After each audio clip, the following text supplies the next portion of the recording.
Welcome to DelftStack. In this video, I'll show you how to fix low-quality textures in Roblox using a few simple settings on your PC. First, open Roblox and launch any game where you notice the texture issue.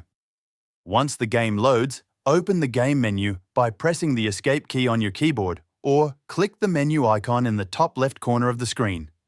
Next, go to the Settings tab. Look for the Graphics Mode option and change it from automatic to manual. After that, move the graphics quality slider all the way to the maximum level. This allows Roblox to use higher quality textures and improves the overall visual appearance of the game. If the textures still look blurry, the problem may be related to Windows display scaling. Close Roblox completely before continuing. Now, find the Roblox Player shortcut on your desktop. Right-click it and select Open File Location. In the folder that appears, right-click RobloxPlayerBeta.exe and choose Properties. Go to the Compatibility tab and click Change High DPI Settings.